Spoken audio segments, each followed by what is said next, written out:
আজকে ট্রেন প্রায় 1.5 ঘন্টার উপরে, 2 ঘন্টা লেট।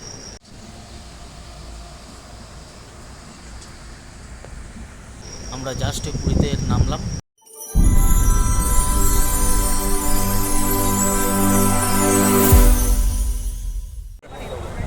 নমস্কার, নতুন একটা ব্লগে সবাইকে স্বাগত। আর একদিন পরে রথযাত্রা। সেই রথযাত্রা উপলক্ষে আমরা রওনা দিয়েছি পুরীর উদ্দেশ্যে, জগন্নাথ ধামের উদ্দেশ্যে। আমরা এখন আছি শিয়ালদা স্টেশনে। আমরা আজকে দুরন্ত এক্সপ্রেস ধরবো, শিয়ালদা পুরী দুরন্ত এক্সপ্রেস, যেটা 9 নম্বর প্ল্যাটফর্মে দিয়েছে। তো চলুন 9 নম্বর প্ল্যাটফর্মে চলে যাই।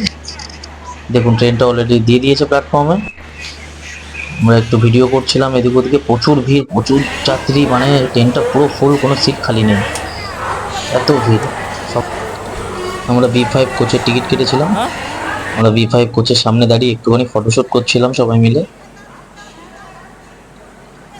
আমরা একটু ছবি তুলছিলাম, একটু ভিডিও করছিলাম।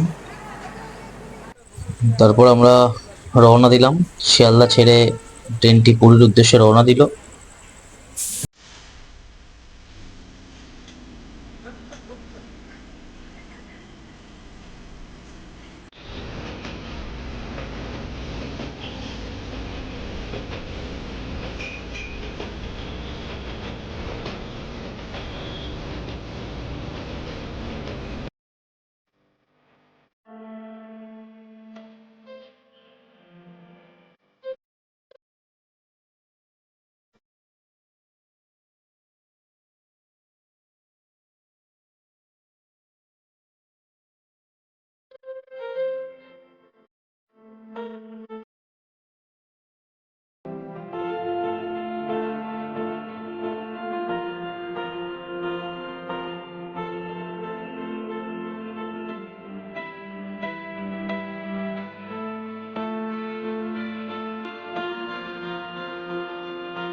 রাত বাজে প্রায় 12টা।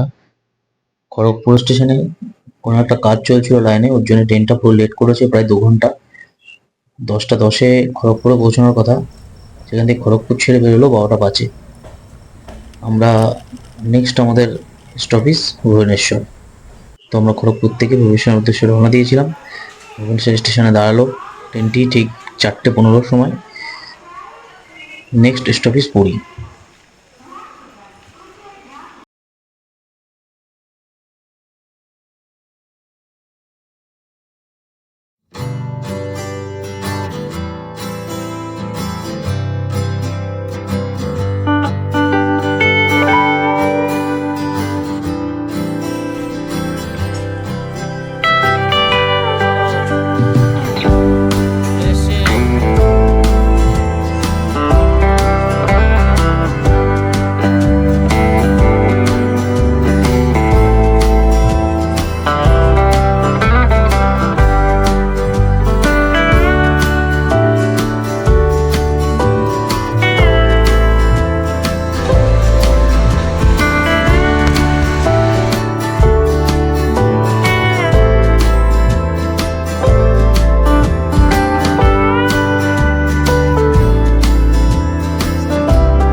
আজকে ট্রেন প্রায় 1.5 ঘন্টার উপরে, 2 ঘন্টা লেট।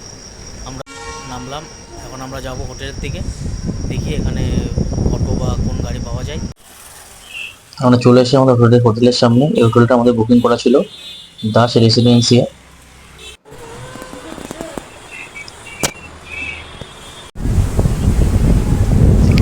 দ্রুত হোটেলে জামা কাপড় ড্রেস চেঞ্জ করে আমরা চলে গেলাম সমুদ্রের উদ্দেশ্যে। সমুদ্র মানে আমাদের কাছে আবেগ। হ্যাঁ হ্যাঁ হ্যাঁ। সমুদ্রে সময় কাটালাম বেশ কিছু সময়।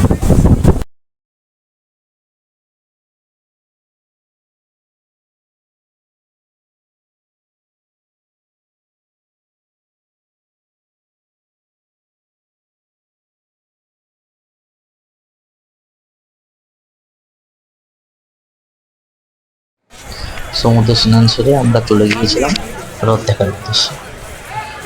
দেখুন 3টে রথ দাঁড়িয়ে রয়েছে। কালকে এই রথে করেই জগন্নাথ দেব, বলরাম দেব এবং সুভদ্রা দেবী কাল চলে যাবে মাসির বাড়ি। তো আমরা দেরি না করে চলে গিয়েছিলাম সেই রথটির দর্শনের উদ্দেশ্যে। বন্ধ করে দিচ্ছে, যেতে দিচ্ছে না।